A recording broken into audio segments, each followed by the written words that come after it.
like we have an audience here now, so I think let's get started. So, thank you everyone for joining us today for data retention, balancing privacy, security, and compliance. This webinar is going to be hosted by Ben Myers, our Director of Product Management, on the PK Protect Endpoint Manager side of the house. So, Ben, with that, go ahead and get started. Great. Thanks, Sarah. And just so everyone knows, if you have questions throughout, do not hesitate to ask those. You can put them in the chat, and we'll get to those throughout the presentation. But again, welcome. Thank you for attending this. Today we are, as Sarah kind of mentioned, we're going to focus on data retention, what it is, why it's important, how PKWARE can help in that retention journey, and hopefully you'll kind of walk away from this with an idea of what data retention is, why it's important for privacy, compliance, and other reasons, and hopefully provide you some information around how PKWARE can help should you need help in this retention area. So first, we got to define what data retention is. So data retention, as you can see here, refers to the storage of data for a specific period determined by regulatory requirements, business needs, or operational purposes. So let's just kind of break that down, right? So what that really means at a 30,000 foot view is data retention is how long and why you are retaining particular data, right? And data is a very broad word, right? So that can be things like, financial records, financial transactions, employee data, IP, chat transcripts. There's a broad definition of what data means here. So as you kind of listen through this, I just encourage you, start thinking about what that means to your organization, right? Just because maybe you're a financial institution, that doesn't mean we're only talking about financial records, right? Data is a broad, ever expanding word here. So just continue to kind of think about where your data might live and how that might impact your retention. So there's really four main categories when we talk about retention and where those fall into. So the first one is government regulations. Okay, so there are government regulations across multiple industries that vary, per country, per state, and common examples of this would be like GDPR, CCPA, and even the IRS, right? How long do you have to hold on to your tax information or data like that? So when we talk about government, that's what we're referencing. The second category is international standards. The one that I kind of always reference is ISO. So they have particular international standards for each industry that can come up on how long you should retain particular data. All right. Third one is industry regulations. This is probably the most common, as well as government regulations. Those are, I'll say, the two biggest categories that we see customers of ours and prospects talking about.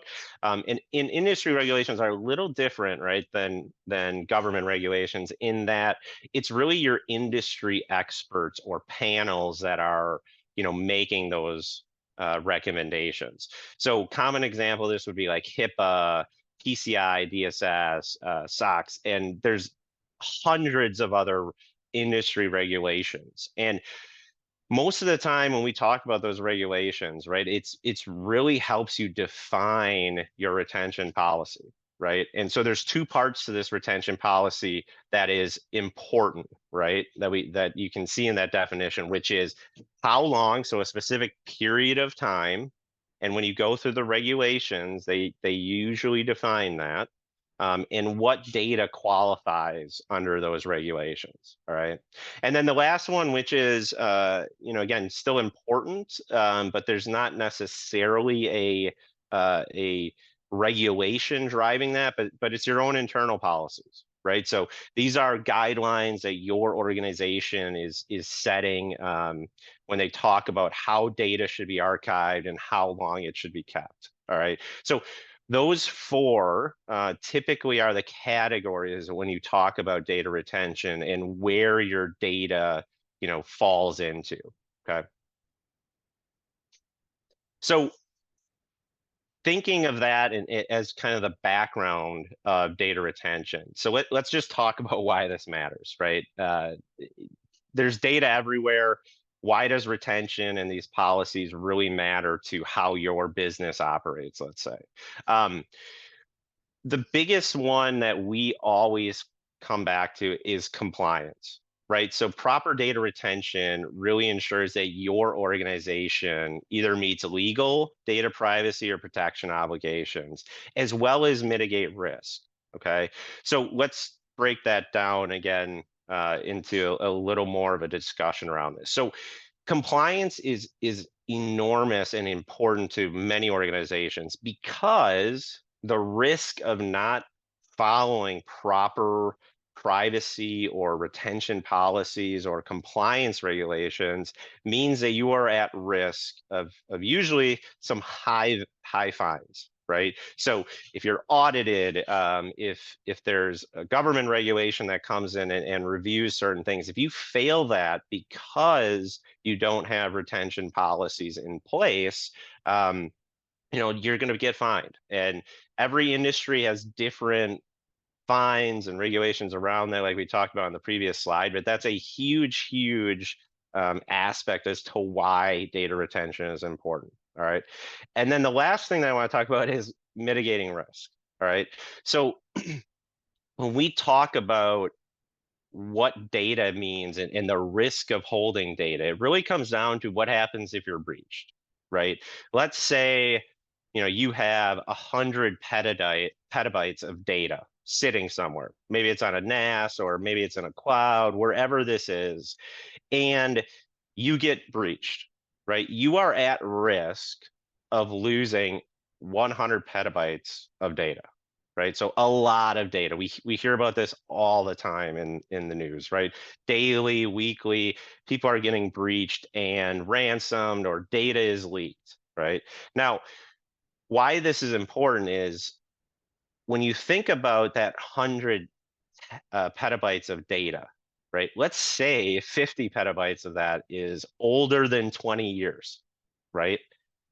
The question then comes down to why are we holding on to it, right? Almost no regulation is telling you that you should hold on to that old of data. If you really think about it, are you ever accessing that old of data? Is it still needed? Is it not? And even if it is needed, there are other ways of protecting that so that if you get breached, you're not, I'll say, on the hook for that data. All right. So now, if you would have had a retention policy, you're going to mitigate that risk because you're really only exposed on half of your total data size that we talked about originally. Hopefully that makes sense, but that's the whole point of this retention data is to meet compliance, but then also mitigate the risk if that data would get leaked somehow. Okay. So thinking of that, like what are some effective data retention? Like what makes it effective, right? Everyone, we talk with customers and prospects a lot of times about, hey, I want to implement retention policy, but I don't really know where to start, right? So there's really kind of 3 bullet points here that are out of maybe 100, but these are the important ones, right? So first is you have to actually establish the clear policies. So you have to define what your retention periods are and procedures for storage and disposal, okay? So it's not enough just to define, okay, data over 10 years old, we want to get rid of. Well, how are you doing that, right? Just sending that out to your employees, we all know probably means that there's still going to be data out there that's older than 10 years, right? So it's pivotal, and I'm talking a little bit about that third point in terms of automated, but you have to define the periods and then also what should be happening with that data in each of those retention periods, okay? The second part is data security. So all right, we've defined your policies. We know what data should go where, what should happen to what data based on retention periods. But it's critical that data that you deem needs to be saved, right? So let's go back to that original example of that 100 petabytes. So this is talking about what data security policies are you going to implement on that 50 gigabytes of data or petabytes of data that you're keeping, right? Because a compliance, regulation says you need to, right? So it's imperative that you know what's in that data and you're protecting that data as it sits there, right? So this means things like, encryption, redacting it, maybe moving data to secure locations if it contains particular sensitive items in it. So this is very different, I'll say, than just looking at maybe the dates on a file, right? The data security portion really means we need to know what's in that file, right? Is it sensitive? Does it have PII? Does it have PCI information? Without a good discovery tool that can help you define that, your retention policies may never be able to actually be executed on. Okay, so it's critical that you know what you want to do and you define that in your policies with the data that's staying. Okay, and then I've hit on this a little bit throughout the first two bullets there, but it has to be automated, right?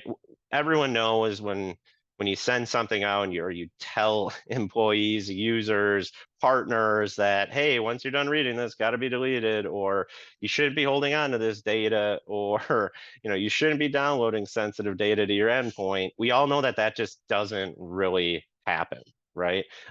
Not saying that's not a good practice. Training employees is part of sometimes your retention policy, but the execution of your actual policies, it has to be automated, and you have to regularly review your regulatory requirements and how your automation is actually working, right?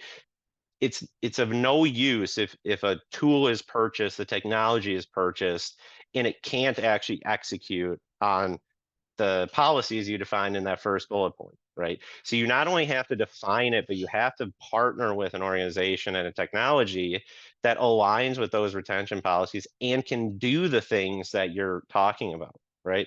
And a good example of this is, think about, there's a number of discovery tools out there, right? There's, bunch of software companies who can discover on files, right? And even maybe discover based on retention or what's in the file. But if that same tool cannot do things like delete a file or protect it in a way that meets your compliance needs, then that tool is not going to actually help you, get a retention policy and a retention plan rolled out in your company. Okay, so it's really, really pivotal that you align all those bullet points and make sure the tool that you're looking at maybe purchasing can actually do all of the things that you've defined in that policy. Okay. And then again, the technology for the last bullet point, I've hit on this throughout this entire slide, but you have to leverage it, right? Technology is here, it's not going away. And when you really think about, do I have the budget? Do I not? Just always think about what happens if you do get breached, right? What happens if something happens? Maybe you have an internal bad actor, right? Every situation that I've been in, the cost of the software pays for itself tenfold, if not more, should a bad scenario actually happen at your company. Okay. Okay, so that's great, right? We know what it is. We know what a good retention policy is, but there are challenges, right? With any type of policy that you're trying to implement at your organization, there is a good chance that you are going to run into challenges around this, right? So I've laid out what I typically have seen as the top 4 challenges that I've worked with customers or prospects on. Again, this list can be hundreds of bullet points here, but these are probably the most common. So data categorization. right? I talked a little bit about discovery tools, right? And a lot of tools, they have the ability to discover and, let's say, classify. That's really what this is talking about. So it's categorizing data into particular buckets so you know what data is in there. All right. Now the difficulty here though is earlier on I talked about data. Data is a small word with a big definition, right? Is it structured data? Is it unstructured data? Is it files? Is it audio files? Is it, chat transcripts? Is it email, right? All of that is considered data, right? So the biggest challenge when you partner with a company or try to find a tool is to find a company that can actually give you the most coverage, I'll say, with your data. So let me just give you an example, right? If most of your data, let's say, is on premise on file shares and it's in files, it doesn't make sense to partner with a tool that maybe only works in the cloud, or the majority of their tools are only in the cloud, right? So it's it's imperative that wherever your data lives, that the majority of that, if not all of it, is tagged and categorized by the same tool, with the same consistent classification tags there. Okay. Um, the other thing is risk, right? As data kind of continues to explode, I'll say, right? A lot of uh, prospects or organizations I talk to is, I'll ask them things like, well, what are you doing with all this data, even the old data? Well, I'm just going to move it to a storage, right? And just retain it there, just in case we ever need it, right? So we talked about this earlier, but that's a big risk, right? Just moving data to a storage somewhere because you don't know what it is and you're worried about it being eliminated or deleted is not a retention policy, right? You need to understand what that data is, why it's moving there, and if you don't need it, don't keep it, right? um, the other thing is cost, right? So if your stance as an organization is, I'm just going to back this up, take it offline, put it somewhere, um, there is a cost to that, right? Now, storage costs are lower and lower than they've probably historically ever been, but as data continues to explode, that storage cost is not, negated. It's not nothing. So if you're moving all your data and you're not being smart with your retention policies, that cost of your data storage can skyrocket, really. Um, and then compliance, right?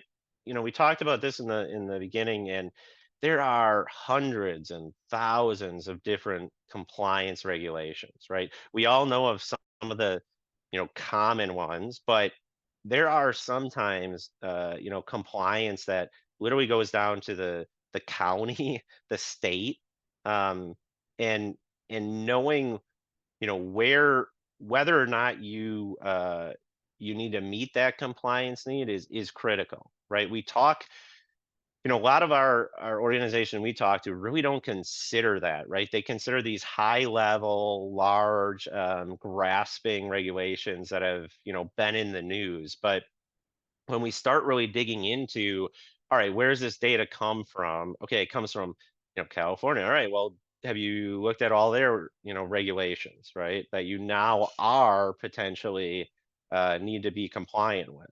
That's really a difficult task, right? Now we like to come along our customers and help kind of morph that, so that you do have a good compliance or an idea of what your compliance probably is. But it is always a good idea. Try to find some experts in these compliance areas, who can help and partner with you to make sure you know about what compliance needs you have to meet. But it's difficult, right? So that's a huge challenge that we kind of see over and over with organizations.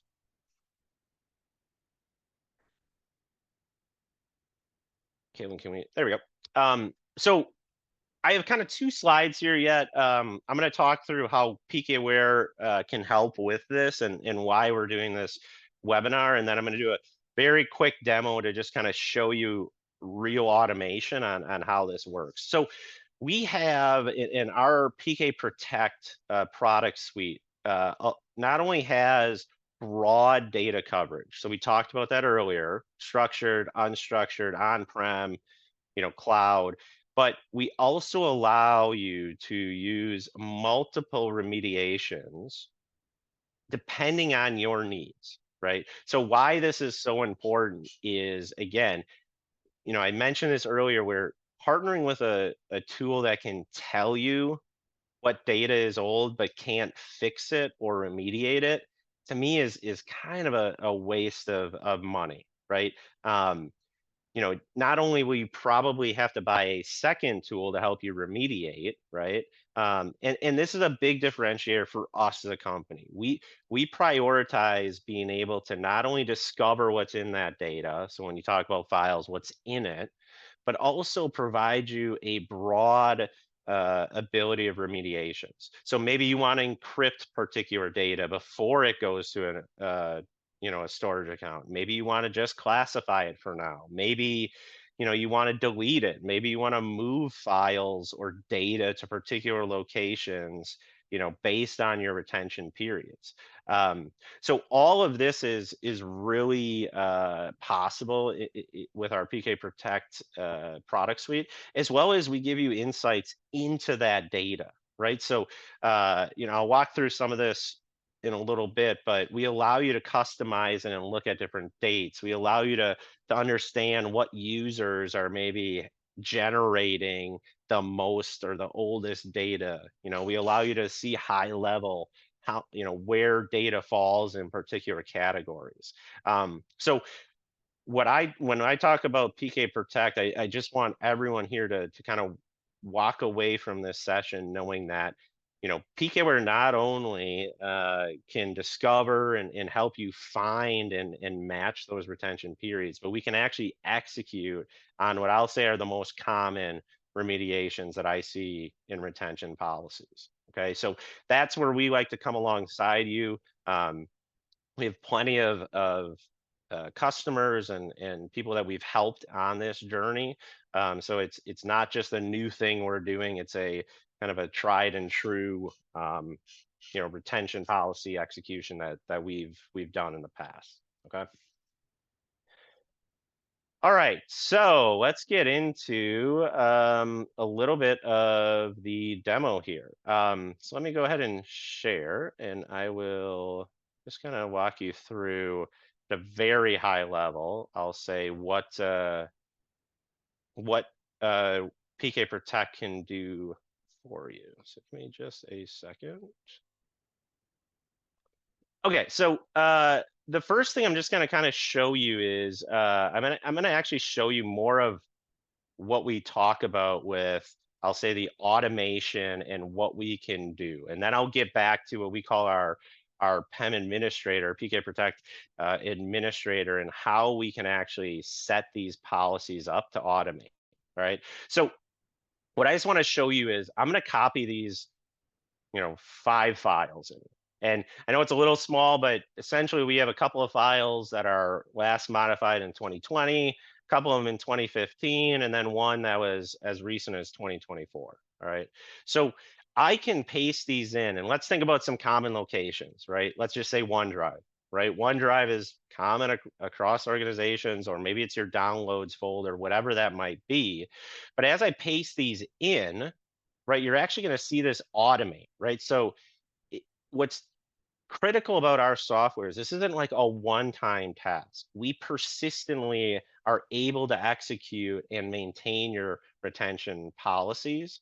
And that's critical, right? Running it once a year doesn't necessarily help you be compliant if a file tomorrow is now, meets one of your retention periods, all right?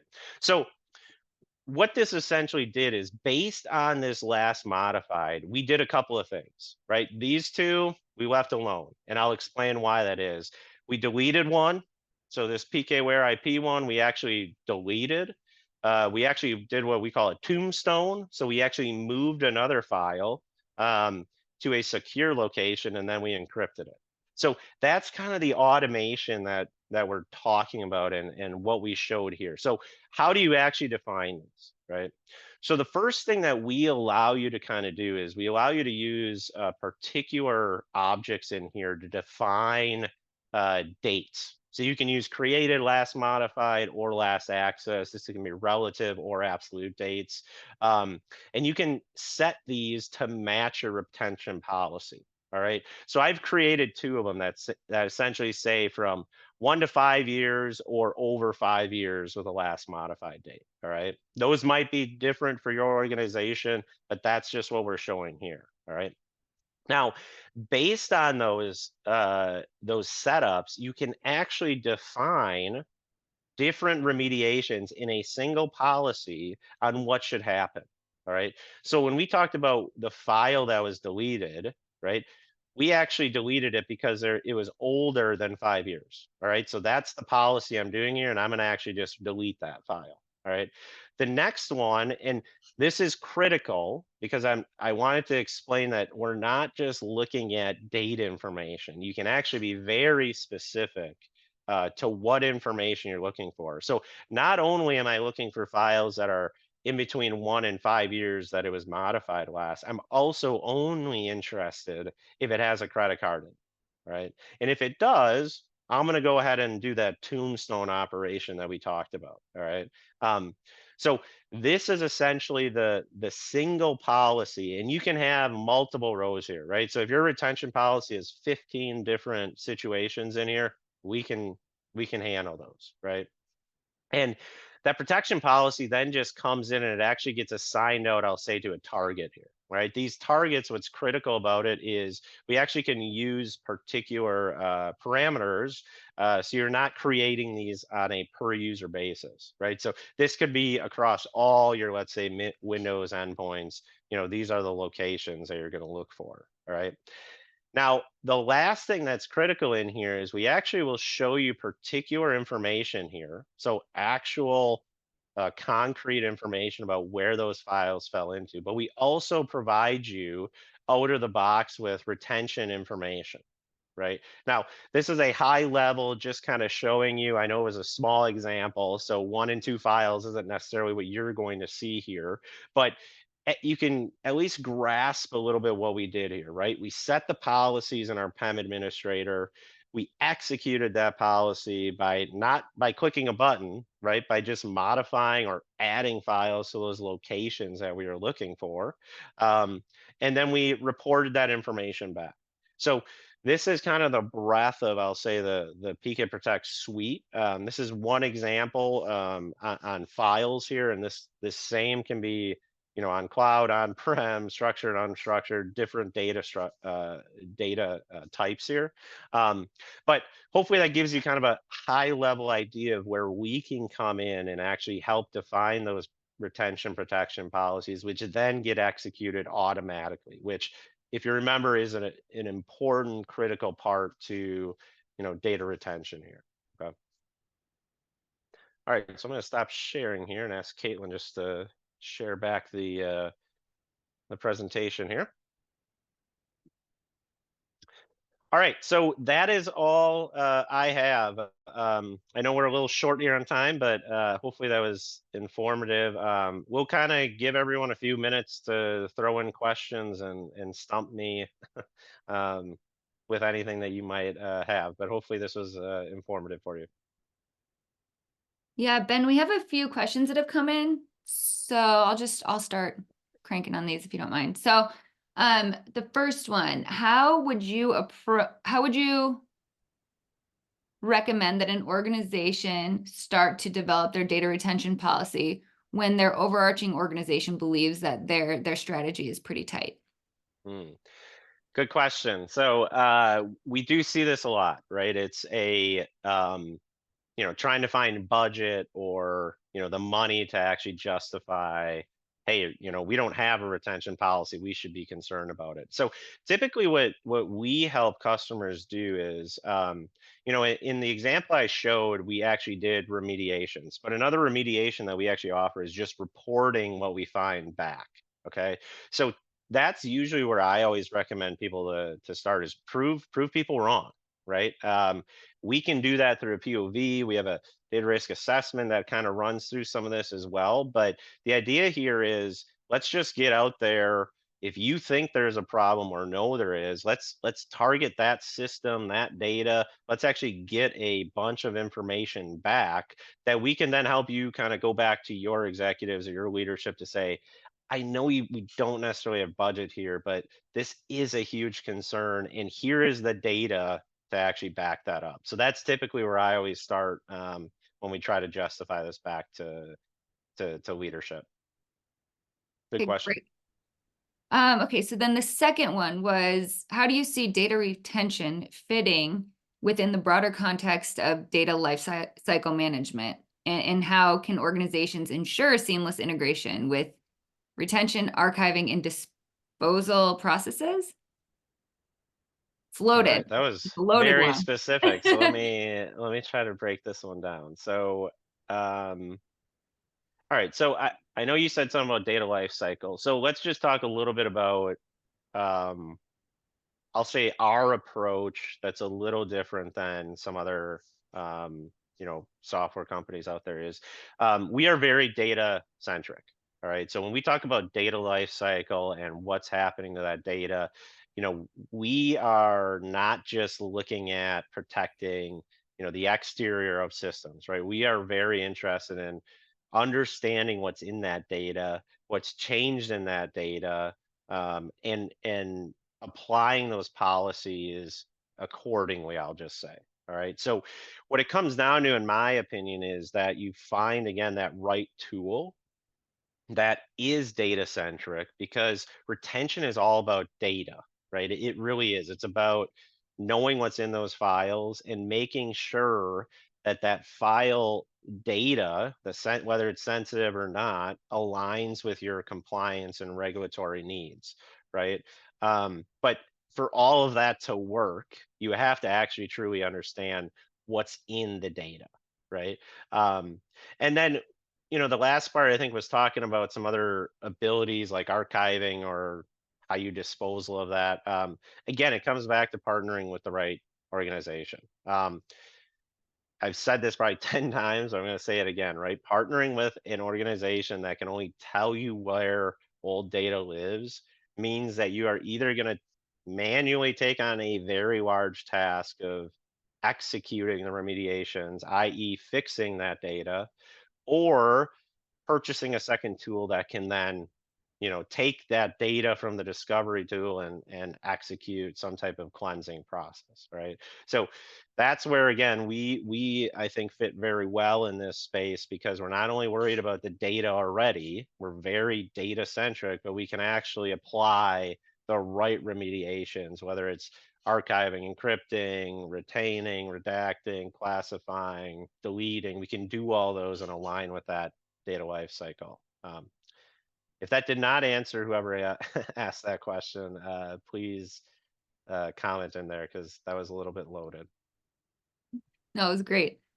Okay, and then the last question is, how are emerging technologies like cloud computing, big data, and AI affecting data retention strategies? Um, I mean, from a security company and from a security product manager, I think it's great because it's actually opened up, I'll say, a number of people's eyes to why data retention is important. And there's a few reasons I think for that. This is just my thoughts, but one is with AI and some of these other emerging technologies, your data is just getting enormous. Like it is exponentially increasing. An example that I always think about is, everyone goes to websites, whatever, your bank, whoever, right? And what's the first thing that pops up, right? A chat bot, right? How can I help you? Put your question in here. Well, all of that typically nowadays is running with some AI behind it, right? And so that data is just exploding, right? They're saving those transcripts, they're putting them somewhere. And so as data continues to increase, which again, AI is driven off of data, so it's extremely important for it. The ability to actually delete and put in the proper retention policies is just I'll say more critical than ever, right? Um, and it just comes down to, defining those policies and making sure, you're not keeping around data that's not important, right? So even things when we talk about like going back to that box example, right? Having a tool that can actually somewhat determine what's in that, uh, let's say that transcript, because some of them might be, you know, they ask a question, no one responds to it, yet their file is saved there, right? Like, let's just get rid of that, delete it, right? So being able to get into the actual data, which is what we do, is critical to knowing and reducing that data sprawl as these technologies just continue to increase more and more and more. Great. Thanks, Ben. I don't see any more questions in the chat. So I think with that, everyone, thank you so much for joining us. As Ben said, if you have any questions, feel free to reach out to any one of us. We're more than happy to field those over to the right person, and we'll get those answered for you. Otherwise, thank you so much and have a great rest of your day.